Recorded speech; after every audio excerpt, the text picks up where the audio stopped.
Gusto na mga panyero ko. Magluluto na naman tayo. Luto-luto na naman si panyero. Yan ang ating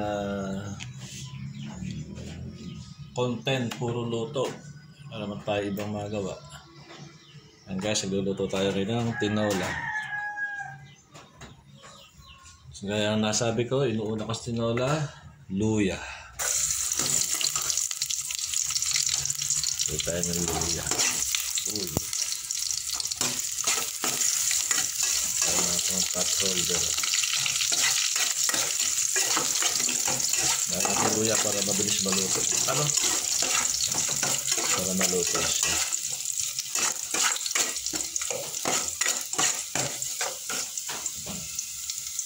Luya.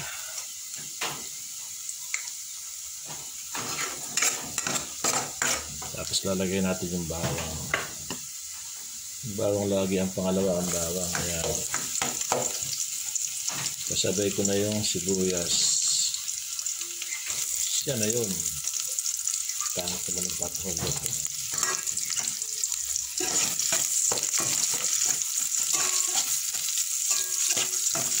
Kasi yung luya panyero, mas maganda yan na kasi nauna kasi para mas maluto siya at saka lumasa sa ating tinola. Ay, hindi pa nga pala ako nakakuha ng tanglad. Lalagyan natin yung tanglad yan.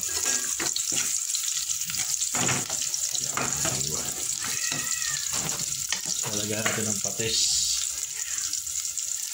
Ayan o, patis.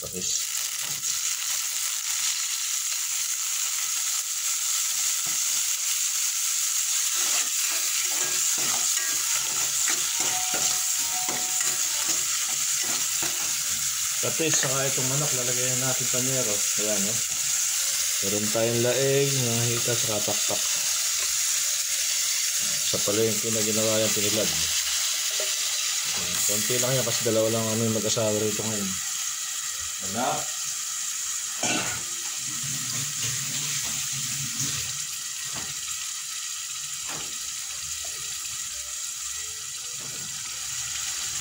Saan natin sasakutsahin sa patis. Yan. Lulutuin natin sa patis yan. Tatakpan namin natin bubuksan yan, no? Sakutsahin muna natin. Ito na panyero, tinola. Lalagyan natin ng papaya. Yan.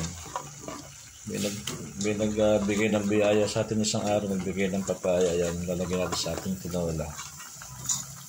Sarap yan.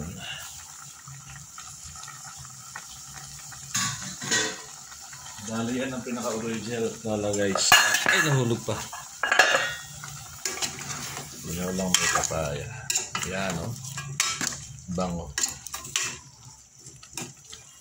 Tapos lalagay natin yung pinapilas din ako ng panyero sili sa aking gulayan. Ayan o. Lagay natin sili na ito. Ayan. Meron tayo napitas na 4. Ayan, balasa na. Tsaka down sili. May nakuha rin ako. Pero yan, mamaya ko lalagay ang panyero. Lulutuin muna natin yung papaya. May natin sasabuan ng marami yan pagka okay na siya.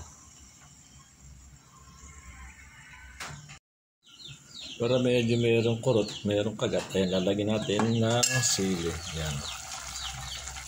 Masarap yung medyo may konting kagat sa labi. Kasi nakamagay ng Ricardo. Abango. Natin ulit kami ako sa sabuan yan. Lagyan natin guys na pampalasa. Ito panyero. Bechin. Lalagay tayo ng konting bechin. Hindi namang masama yung bechin daw. Kaya tayo naglalagay ng bechin sa ating ulam. Ito lang natin kumulo at saka natin titikman ngayon ang ating tinola. Pagkulo niya, pwede na siya tikman. Pero may daon sili pa tayo guys. Ayan, nalagyan natin sili na yan. Pampasarap ba? Pampalasa. Yun ang mga original na tinola, yung may daon sili. Sa mga hindi nakakaalam, Yan po at talagang original. Tinolang may dahon sili. Tignan natin, medyo kumukulo-kulo na.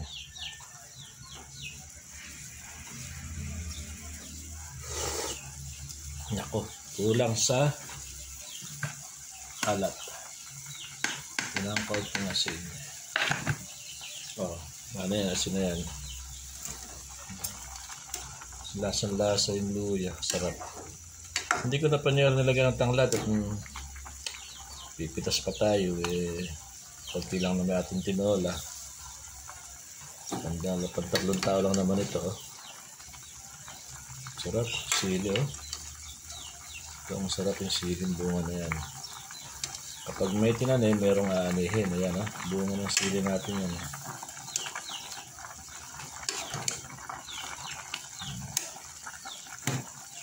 Tikpan nilay natin kung complete, okay na siya.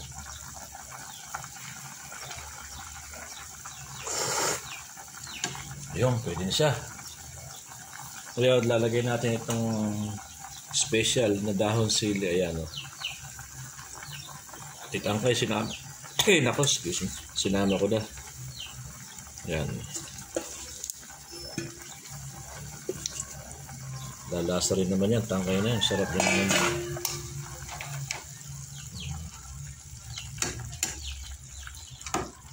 Yan ang tinola ala panyero. Ayan. Sigurado yan. Ay, napakasarap. Sa mga simpleng ulam lang tayo, panyero. Hindi naman tayo mayaman. Sa mga nakakapanood po ng video ko, sana naman mag-subscribe kayo at napaparami tayo ng followers. Please subscribe kay Panyero T Mix Vlog. Please naman mga panyero ko. Ayan tignan natin. Apo! Dahil napakasarap.